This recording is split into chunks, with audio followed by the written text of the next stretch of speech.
BA तृतीय वर्ष के पाठ्यक्रम में कुछ ऋग्वेदिक सूक्त दिए गए हैं जिनमें विष्णु सूक्त, इंद्र सूक्त, प्रजापति सूक्त, पुरुष सूक्त व वाक सूक्त, ये 5 ऋग्वेदिक सूक्त बीए तृतीय वर्ष के पाठ्यक्रम में हैं। इन 5 ऋग्वेदिक सूक्तों में इंद्र सूक्त बड़ा महत्वपूर्ण है और सर्वाधिक बड़ा भी है। मंत्रों की दृष्टि से यदि हम देखें तो सर्वाधिक बड़ा यदि कोई सूक्त है तो वो इंद्र सूक्त है। इंद्र से संबंधित और भी कई सारे सूक्त दिए गए हैं। इंद्र सूक्त ऋग्वेद के दूसरे मंडल का 12वां सूक्त है। ऋग्वेद में कुल 10 मंडल है और 10 मंडल फिर सूक्तों में और सूक्तों के बाद में मंत्र। इस प्रकार से ऋग्वेद में कुल 10 मंडल, 85 अनुवाक, 1028 सूक्त और 10,552 मंत्र हैं। मंत्रों को हम ऋचाएं भी कह सकते हैं। तो इस प्रकार से 10,552 10,552 मंत्र ऋग्वेद में हैं। इसको हम कहते हैं मंडल क्रम विभाजन। इसी प्रकार पाठपरक विभाजन भी ऋग्वेद में होता है, जिसमें अष्टक हैं 8, अध्याय हैं 64, वर्ग 2024 और वही मंत्र संख्या 10,552। तो इस प्रकार से ऋग्वेद का विभाजन है। ऋग्वेद में 10 मंडल है। उन 10 मंडलों में से इंद्र सूक्त दूसरे मंडल में है। दूसरे मंडल के ऋषि हैं गृत्समद। ऐसे ही प्रत्येक मंडल के कोई न कोई ऋषि हैं। जैसे जो प्रथम मंडल है, उस प्रथम मंडल के ऋषि हैं मधुछंदा या मेघातिथि। द्वितीय मंडल है, उसके ऋषि हैं गृत्समद। तृतीय मंडल के ऋषि हैं विश्वामित्र।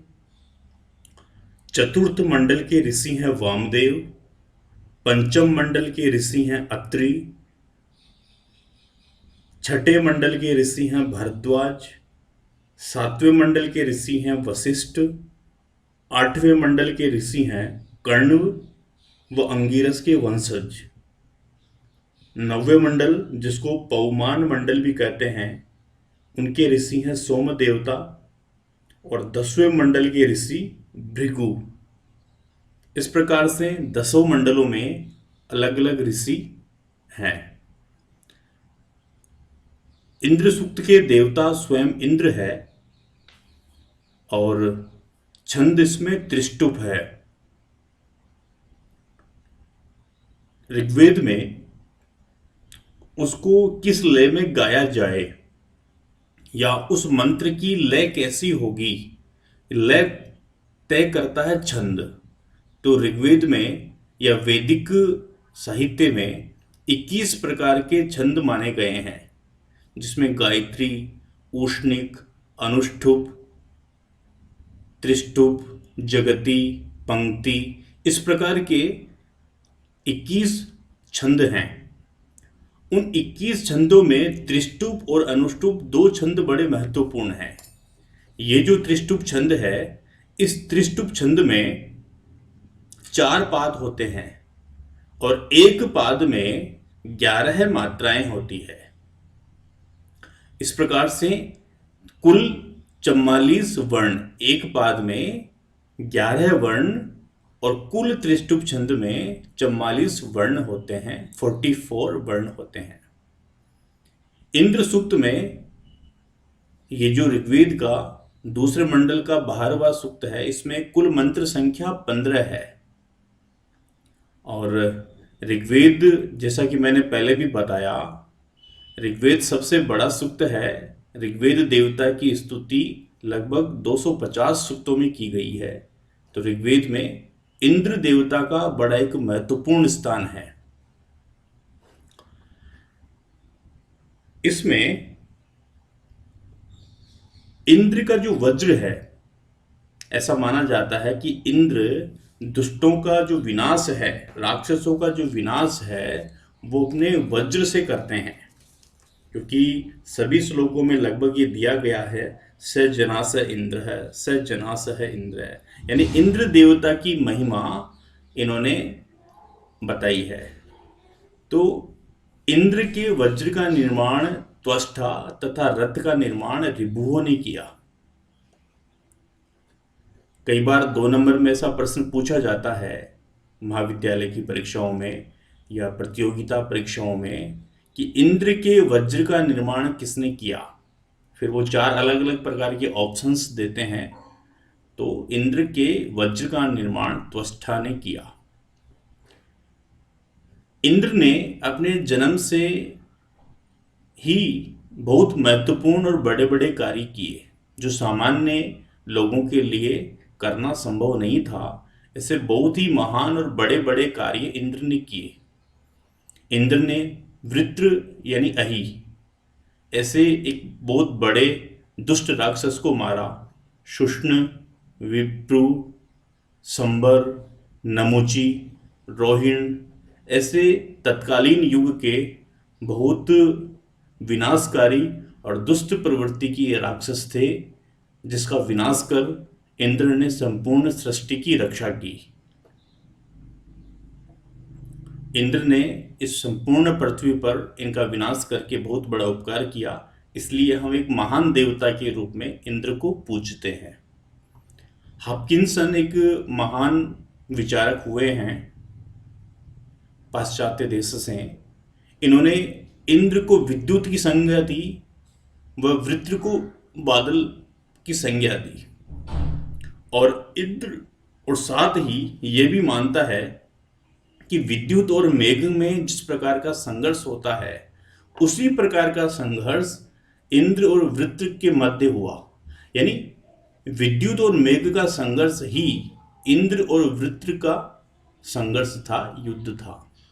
इस प्रकार विदेशों में भी इंद्र को पढ़ा जाता है, इंद्र की शक्तियों को समझा जाता है, इंद्र से प्रेरणा ली जाती है। इंद्र ने एक बहुत विनाशकारी विध्वंसक अहि नामक राक्षस को मार करके 7 नदियों को प्रवाहित किया। इसके पीछे भी एक बड़ी कथा है। और बल नामक राक्षस की गुफा से गायों को निकाला। जब बल नामक राक्षस ने सारी गायों को अपनी गुफा में कैद कर लिया और उनको प्रताड़ित किया, तो इंद्र ने ही उसका सामना करके, संघर्ष करके बल नामक राक्षस की गुफा से गायों को निकाला। तो एक महान कार्य इंद्र ने संपूर्ण समाज के लिए किया।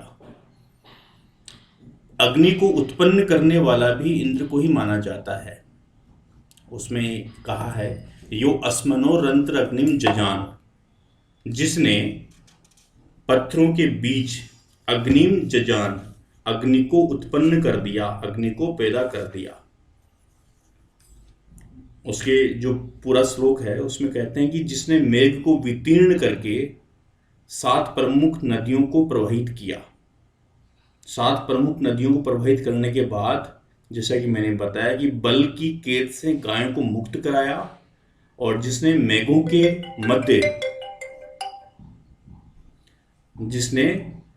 के मध्य अग्नि को उत्पन्न किया, जो युद्ध में अपने शत्रुओं को नष्ट करता हुआ सभी की रक्षा करता है। तो हे राक्षसों, वह इंद्र है, उसको इंद्र जानो। इस प्रकार से पूरे श्लोक में कहा गया है। इस हर एक श्लोक की भी व्याख्या की जाएगी। ये एक सामान्य परिचय हम इंद्र सूक्त का दे रहे हैं। बाद में संपूर्ण सूक्त के प्रत्येक श्लोक की व्याख्या सहित हम स्पष्ट करेंगे। और क्या महत्वपूर्ण कार्य इंद्र ने किए, तो उसमें है कि यह सूर्यम, यह उषसम जजान, जिसने सूर्य और उषा को भी उत्पन्न किया। हम देख सकते हैं कि कैसे कार्य इंद्र के द्वारा संपन्न हो रहे हैं। जिसने अग्नि को उत्पन्न किया, सूर्यम उषसम जजान, जिसने सूर्य और उषा को उत्पन्न किया। यह है अपाम नेता।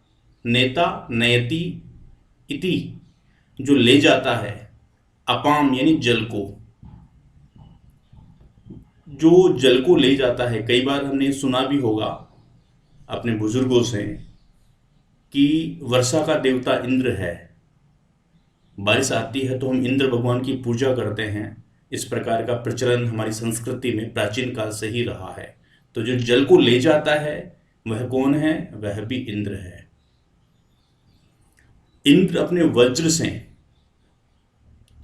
दस्यु और दानु, जो राक्षस हैं, जो बुरी प्रवृत्ति के लोग हैं, उनको नष्ट करता है और मानव समाज की रक्षा करता है। तो इंद्र को एक बहुत ताकतवर, शक्तिशाली, समाज का सेवक, रक्षक, विभिन्न रूपों में इंद्र को समझाया गया है, दर्शाया गया है। कई बार परीक्षाओं में ऐसा पूछा जाता है, अपाम नेता ये किसका विशेषण है?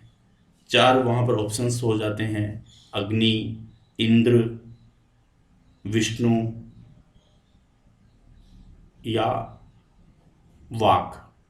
तो हमें सही उत्तर का चुनाव करना होता है। अपाम नेता यह किसका विशेषण है? यह इंद्र का विशेषण है। विशेषण बहुत महत्वपूर्ण है। इन विशेषणों को विशेषकर परीक्षाओं में पूछा ही जाता है, तो हमें इंद्र से संबंधित सभी विशेषण याद होने ही चाहिए। तो ये इंद्र के कुछ महत्वपूर्ण विशेषण हैं, जैसे सत्क्रतु, सचिवान, इंद्र की पत्नी का नाम सची था। मरुत सखा, इंद्र मरुत यानी वायु का सखा है, मित्र है। मघवन, सप्त ऋषि, सप्त रश्मि, 7 मेघों के नियंता। हम कहते हैं कि इंद्र के रथ में 7 घोड़े होते हैं। तो सप्त रश्मि, वृषभ, वृषा करने वाला, तुविष्मान, बलवान, वज्रबाहु, इंद्र के हाथ में हमेशा वज्र रहता है। तो वज्रबाहु, वज्र को धारण करने वाला। वज्रहस्तः, हाथ में वज्र रखने वाला। इस प्रकार ये कुछ विशेषण इंद्र के हैं और सभी श्लोकों को गहराई से और गंभीरता से व्याख्या सहित, जो 10 नंबर में, 15 नंबर में, 20 नंबर में किस प्रकार से सप्रसंग व्याख्या अन्वय के साथ में, शब्दार्थों के साथ में जो पूछी जाती है, तो व्याख्या सहित सभी श्लोकों को आगे आने वाले वीडियोस में हम समझाएंगे। ये इंद्र सूक्त का एक सामान्य परिचय है, जो 2 नंबर के प्रश्नों में हमें इससे सहायता मिलेगी और प्रतियोगी परीक्षाओं में 1 नंबर के प्रश्न में इनमें से हमें सहायता मिलेगी। कई बार पूछा जाता है कि वृषभ ये किसका विशेषण है, और उषसम जजान ये किसके लिए आया है। हॉपकिंसन ने इंद्र वृत्र युद्ध को किसकी संज्ञा दी। नमुची, संबर, रोहिण इत्यादि राक्षसों को किसने मारा। वज्र का निर्माण अथवा रथ का निर्माण किसने किया। और सबसे महत्वपूर्ण, ऋषि, गृत्समत, देवता, इंद्र, छंद, त्रिष्टुप, मंत्र संख्या 15 और संपूर्ण 250 सूक्तों में इंद्र का वर्णन। ये कुछ ऐसे 5-6 क्वेश्चंस हैं जो निसंदेह परीक्षाओं में पूछे जाते हैं। तो इस सामान्य परिचय में आज हम इतना ही कहेंगे। आप सब लोग इनको अक्षर से याद रखें, स्मरण रखें, अपने नोट्स बनाएं। धन्यवाद।